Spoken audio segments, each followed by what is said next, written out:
Hey everyone, Happy New Year! I know that it's a couple weeks into January as of the posting of this video, but I wanted to still extend my well wishes. I hope everybody's happy, healthy, and safe.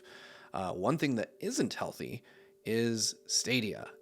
If you're watching this the day that it comes out, then Stadia has just been killed. Google announced this a while ago, obviously, but this is the day that these servers shut down, the day that these controllers no longer function unless you install the update that Google thankfully did put out. So these are now fancy, very expensive Bluetooth controllers. Which aren't bad, by the way. It's actually a pretty solid controller, and that's probably the highest praise I can give to Stadia. But it got me thinking, what is going on in the game streaming landscape? People don't generally speak highly of it, but I also don't think that there's much animosity toward it. Stadia was kind of unique in that it engendered hatred almost from the get-go for a couple of reasons. Google has a reputation for starting up services and losing interest and abandoning them quickly, and no matter how many times they promised that Stadia would be different, it obviously wasn't. So people were right about that. The other issue with Stadia was that people wanted to own their games. They didn't want to spend full retail price on a AAA game and when Google inevitably shut down the service, lose the game. Now, there are some silver linings to that because obviously those folks that did purchase games did lose those games.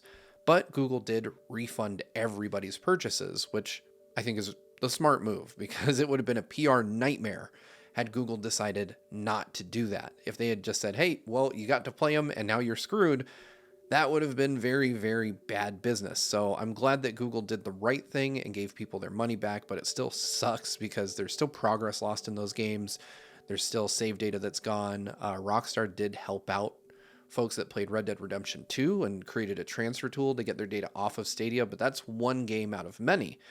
Another big issue with Stadia was honestly the visual fidelity of the games. And that's not to say stream quality necessarily, but they launched Stadia right at the beginning of the current generation. So Stadia games didn't grow in graphical capability along with the rest of the industry. The PlayStation 5 and the Xbox Series X, to say nothing of, improvements in PC hardware, just left Stadia in the dust, looking like last gen stuff. And there was not really a whole lot Google seemed interested in doing to fix that. But I would say Stadia's biggest issue was a marketing one. The technology worked and it worked well. In my review period with it and in the admittedly very few times I played it afterwards, I didn't note any measurable amount of lag that impacted my gameplay. I didn't notice anything that was really wrong with the service. I think it was more just how they presented it. Having to subscribe to the service and then buy games on the platform wasn't really a winning strategy. Surprise. People didn't want to do that. They either wanted to subscribe or buy games, but not both. And I think that subscribing to a service and then having to purchase games on top of it doesn't really work well. And the idea that these games you purchase will go away or that are proprietary to the service, I think that's a major issue. And was a huge reason why Stadia failed. But let's talk about not necessarily why Stadia failed. This isn't a post-mortem just on Stadia. I think the gaming community at large knows why Stadia failed. They just didn't reach that mass market level of appeal that they needed to. The service wasn't compelling, and that is going to be the death knell for anything. It's usually said that software is the reason, and certainly Stadia didn't really have a whole lot of software in a broad general sense, but it also didn't have very many exclusives, and the few exclusives it did have made their way to other platforms pretty quickly. So there's not a whole lot to be lost, though there is a little bit of lost media thanks to Stadia's departure, and we'll cover that in another video some other time.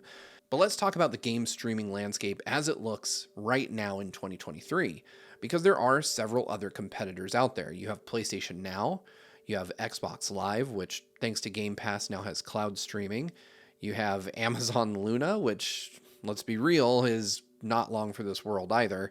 And you have Nvidia's GeForce Now, just to name a few. I'm sure there are other game streaming services out there, but those are the big four that come to mind when I think of game streaming. Those are the ones that I would probably look to in terms of what could prove this model to be successful. And I think they all have their strengths and they have weaknesses. And I wanted to talk about those today because I think it's important to kind of understand where game streaming is at, because I still think this is very much a vision of the future that publishers want. And it's hard to say if that's what we'll end up with, but I think it's clear in some cases that platform holders, I'm specifically looking at you, Microsoft, probably want this to be a thing. They want to get out of the console business, and they want to move us to a future where all of our games are run in data centers and we don't have to buy hardware. It's not a future I necessarily want, but I do think it's one that at least one publisher will try to foist on us at some point.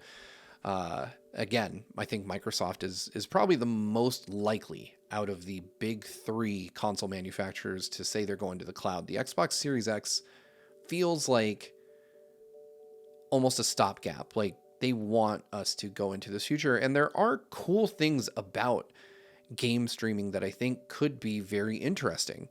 I have the Stadia app and the GeForce Now app on my TV at home, and I know that certain Samsung TVs have an Xbox app where you can just play current gen Xbox games like Halo Infinite directly on your TV without having to own a console. Of course, that's over the internet. And of course, there are, quality restrictions that apply to that. It's never going to look as good as native 4K gameplay running on a console that's in your house. But for some people who are more casual, that could be the way of the future. And I think that might be something that Microsoft is trying to convince us of. But before I go too deep, I want to talk about just kind of generally the landscape and what it looks like. I'm going to start with Amazon Luna because, frankly, it's probably not going to be around much longer. I can't imagine a future in which Amazon Luna continues to exist. I haven't heard anything about the service since it was in beta. They sent me a controller for it, or rather I purchased a controller for it and I tried it out.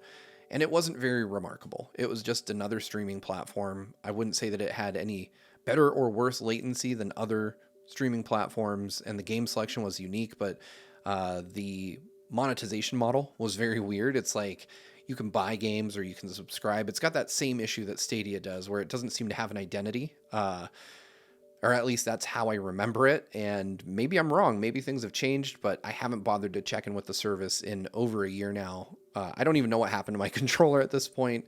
But Amazon Luna offered PC games essentially, but they were PC games that I think you had to have subscriptions to different channels to have access to. And to me, that's just a weird way of doing it.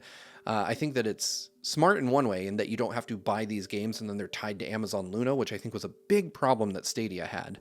But then there's also the issue that I believe currently the only way to play Amazon Luna is in a web browser.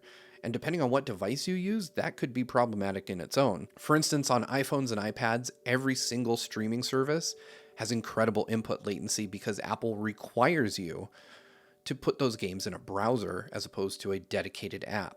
And for some reason, browsers on iOS devices introduce a ton of input lag, making most games completely unplayable on the platform.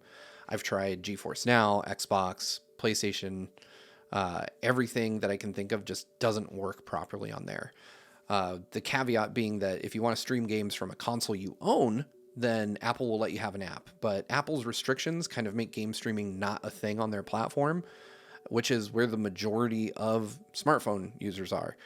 So a browser-based solution like Amazon Luna, which will probably mostly be accessed on a mobile device, because if you're going to play a game in a web browser, and you have a PC, are you not going to play that game on your PC? I feel like most folks that have like a laptop or a PC are going to try to play a game natively versus playing it through a web browser, unless they have like a very low end, like a Chromebook or something like that. But again, Luna seems to have sort of an identity crisis. I don't think it knows what it's trying to be. And I wouldn't be surprised if now that Stadia is dead, if Amazon tries to get out of the business of game streaming as quickly as possible, because I haven't heard anything new about the service in ages.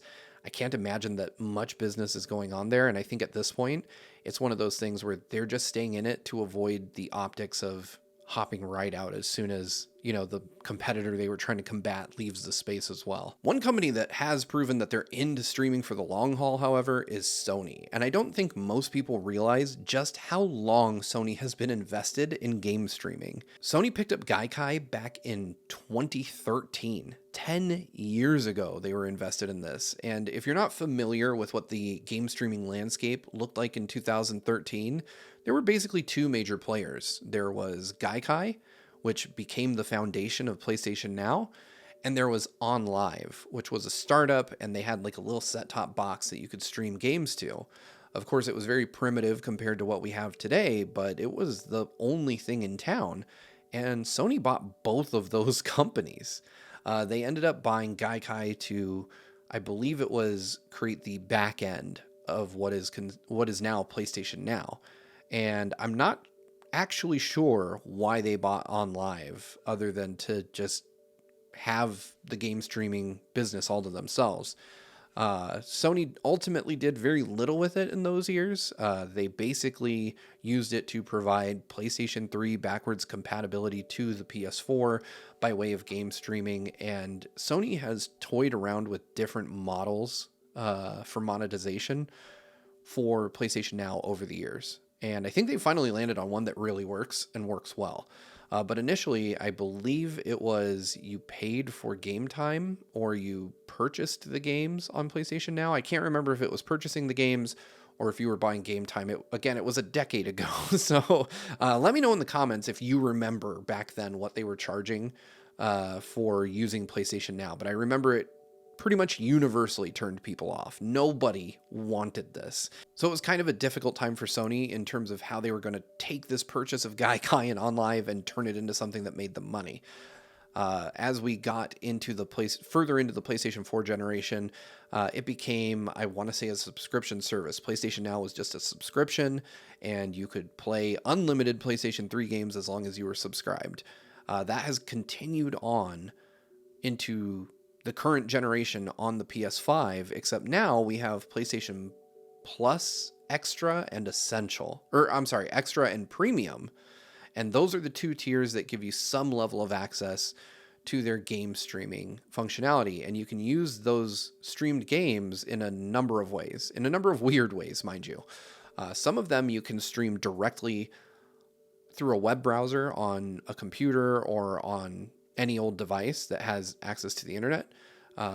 You can also stream games kind of in a third-party way by remoting to your PlayStation 5 or 4 using the PS Remote app on your phone or other device, and then you can stream the game on your home console, which is then streaming to you.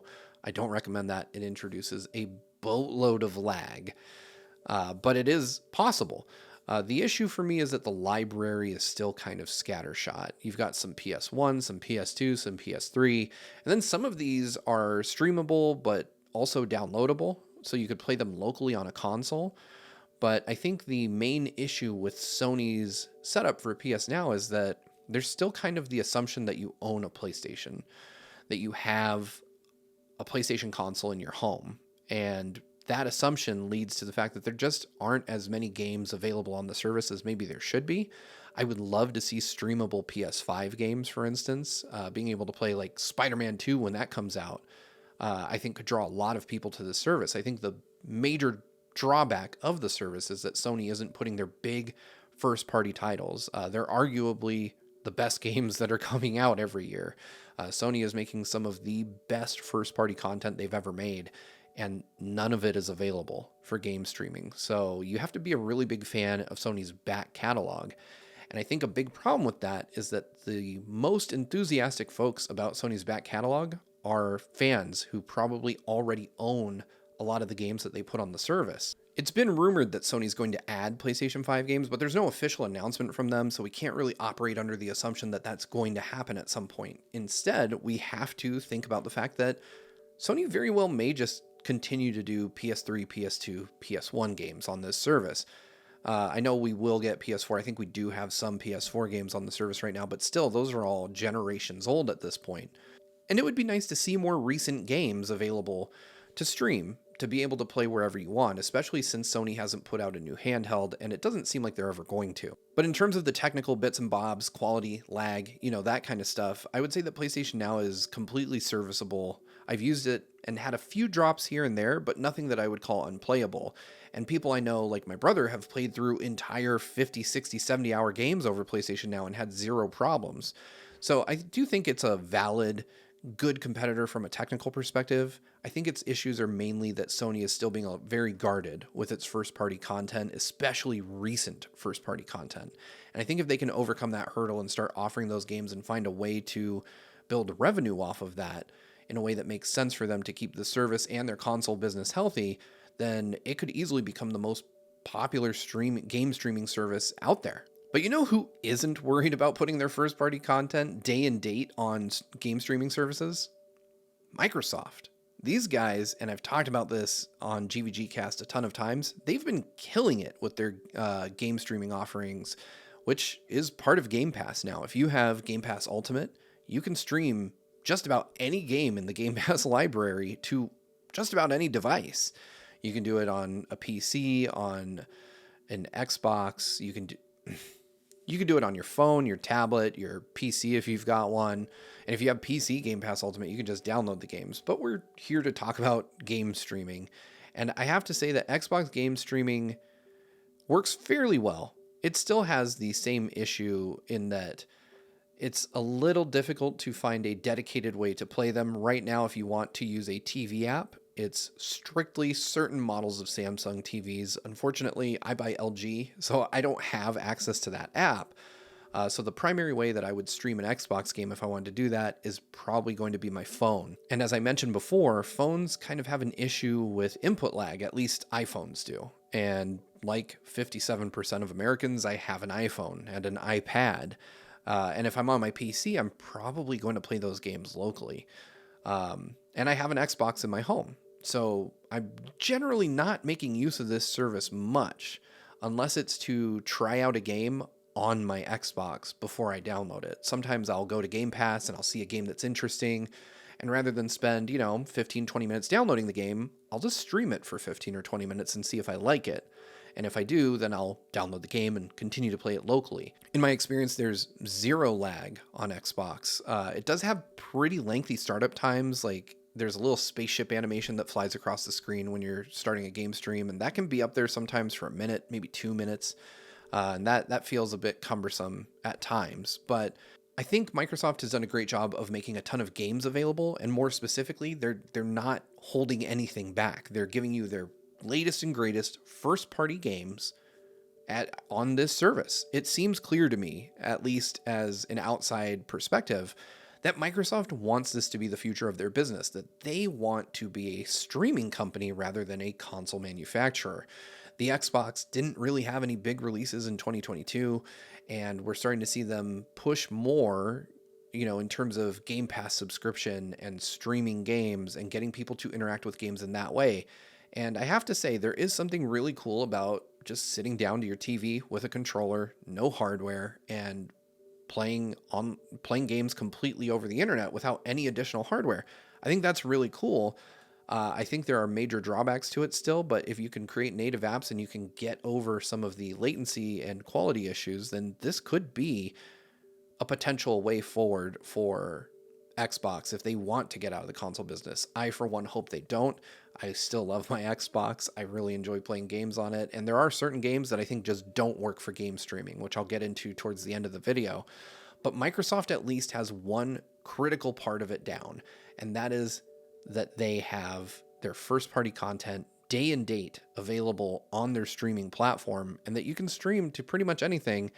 But Microsoft definitely needs to make that available in more ways if they want their streaming platform to grow. I think that Xbox is the best out of the console manufacturers to do game streaming right now because of the size of their library and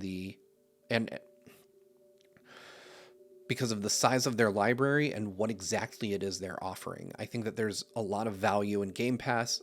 I think everyone agrees that Game Pass is one of the best deals in gaming right now, and being able to stream all those games makes it an even better deal. But that streaming needs to be available in more places. You've already sold us on Game Pass without the streaming. Now you need to give us the ability to use that streaming in a way that makes sense across pretty much any device we want to. Whether that's through an Xbox HDMI stick that you plug into your TV, or making native apps for more than just one brand of TV, or making it work better on iOS, which I know is actually Apple's fault, but it would be nice to be able to play those games without severe lag on an iOS device. But I would say that Microsoft has done the best out of the big three console manufacturers. Obviously, Nintendo's not in the game at all, but I think they still have an advantage over Sony in terms of quality of streaming, just due to the fact that the library is that much better. You might have noticed that I was careful to say that Microsoft is the best console manufacturer in the game streaming space, and that's because there is someone who does it far better than they do, which is surprising. The bar is pretty high, in my opinion, when it comes to Microsoft's streaming offerings. But there is one company that has completely outdone them, and that is Nvidia. Their GeForce Now service is kind of insane, to be honest. I've had it for quite some time now. I've been using it, and it's probably my go-to for PC gaming.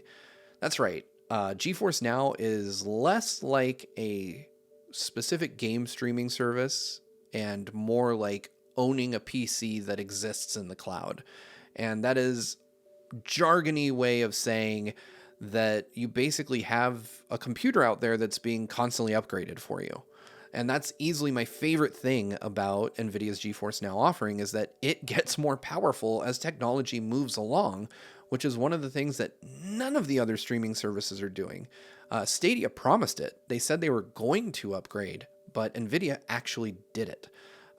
If you had their Ultimate membership, which I think comes out to either $15 or $20 a month, again, correct me in the comments, but I think it's $15. I could be wrong on that, which has recently been rebranded to Ultimate. It used to be called their 3080 membership because it would give you a RTX 3080 GPU in the cloud, which ironically is the GPU in the machine that I will edit this video on.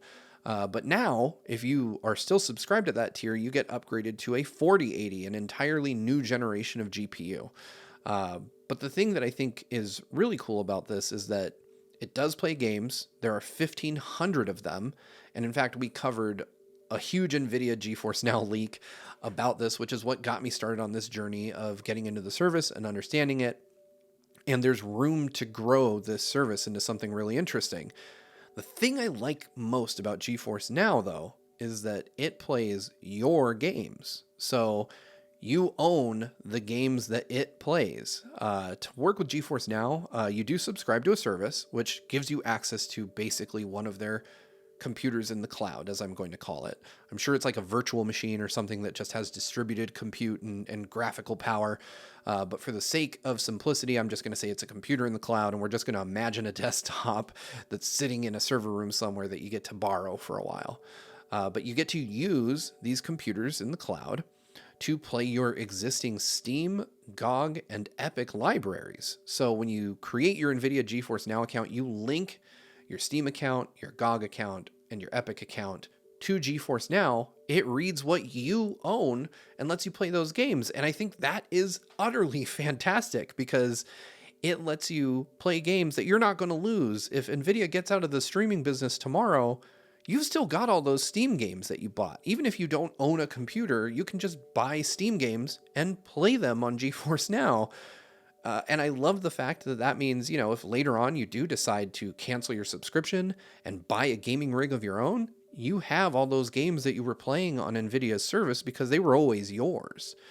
Same goes for GOG and Epic, of course. You can play Fortnite on this thing, though I will be honest, I don't recommend playing online games on a game streaming platform, because you're basically doubling your lag. There's already an amount of input lag inherent to playing any online game, and then you're adding on top of that the input latency between your controller that you have in your hand and making it to the data center where your virtual machine lives. If you can avoid playing competitive online multiplayer games on a streaming service, or at least twitchy shooter type games, then I would recommend doing that. I played Mortal Kombat 11 on GeForce Now and on Stadia, and I had no issues with those. But you know, first-person shooters tend to require something of quicker reflexes, in my opinion, and I wasn't able to play those effectively on any streaming service, regardless of the platform I played it on. The other thing that I like about Nvidia's GeForce Now is that, like a PC, like a gaming PC, it does high frame rates, high resolutions, depending on your hardware that you're playing it on, of course. So you can get up to 4K 120 FPS, which is something that none of the other guys are doing right now.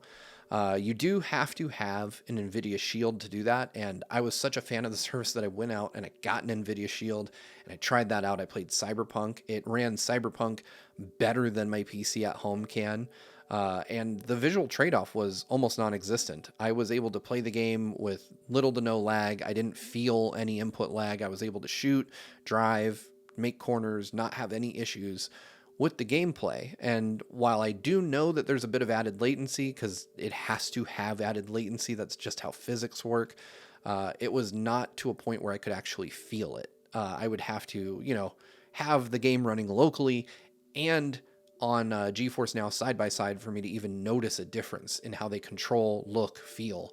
I'll try to put some footage on screen of both so that you can see them, but it's remarkable just how good this game looks on Shield TV, at 4K. If you don't have a dedicated piece of hardware, though, NVIDIA has also put out apps. Like, they actually have apps for PC. They have an app for TVs. Like, every TV in my house has the GeForce Now app, so I can just log in with my remote control, pair up a controller, and start playing.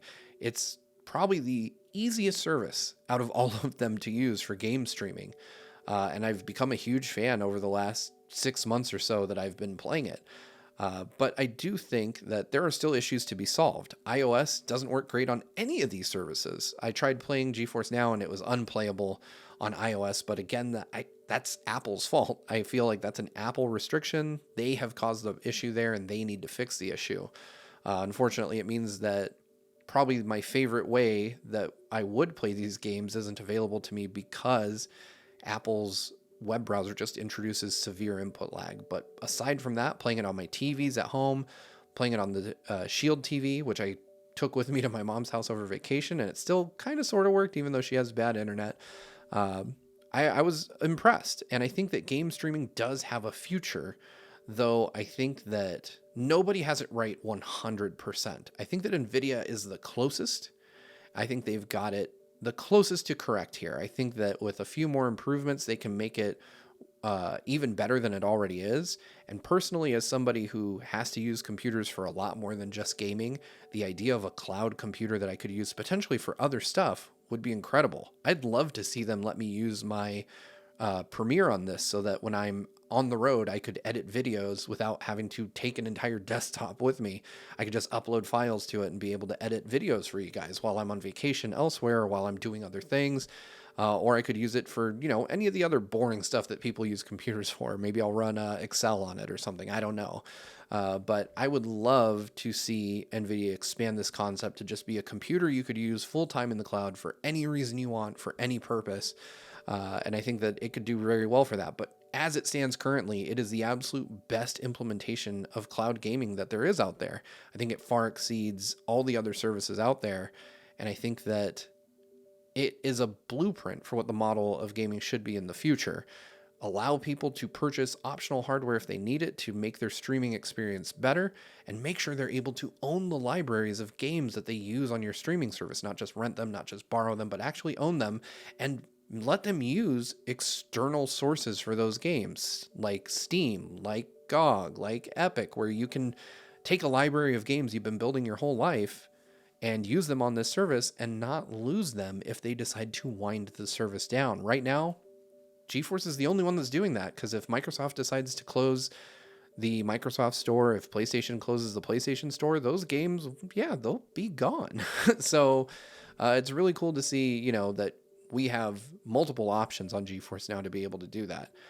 So Stadia may be dead, but I think that game streaming is actually healthier than ever, unless you're Amazon Luna, in which case, see you soon, I guess. But I think that we'll be seeing more game streaming happening in the future. I think that the technology is starting to get to the point where it's really usable, really viable. And I hope that Apple is able to turn their backwards policies around game streaming. because it comes from a place of corporate greed, not making the user experience better for people that actually play games on their devices. But I think even though game streaming isn't as talked about as it probably should be, it's not going anywhere anytime soon. In fact, I still think that there is some future vision of this that I would very much like to have as my primary means of gaming in some way. I would love to see any of these services, PlayStation, Xbox, or GeForce Now, added to the Nintendo Switch. Please let me play some higher fidelity games on the Switch without these individual cloud version icons all over my desktop. I would love to have the ability to play my 4K games on my Switch streamed from another platform somewhere, as long as I have a steady and good internet connection. Any one of them, if they did that, it would become something that I use every day. There's already dedicated portables out there for game streaming.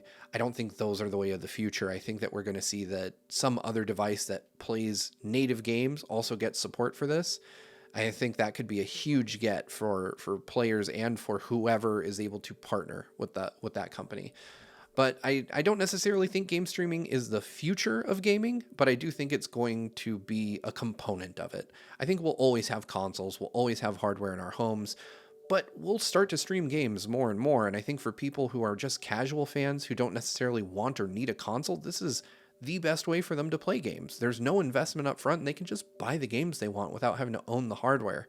If that's what you want, I definitely recommend GeForce Now so that you could have a full-on, powerful gaming rig available to you. Assuming you're not only in it for Sony or Microsoft exclusives, but I have a feeling if that's who you are, you're probably buying those consoles anyway. But anyway, I have somehow rambled about game streaming for 30 minutes or more. Let me know what you think. Do you stream games? Do you want to stream games? And if so, what platform do you do it on, or which platform are you looking at doing it on? But thank you guys for letting me talk technical for a while. Thanks for listening. Thank you for joining us for everything that we do here and for all your support. It's been fun chatting about this. I hope I haven't overstayed my welcome, and I'll see you guys next time. Bye.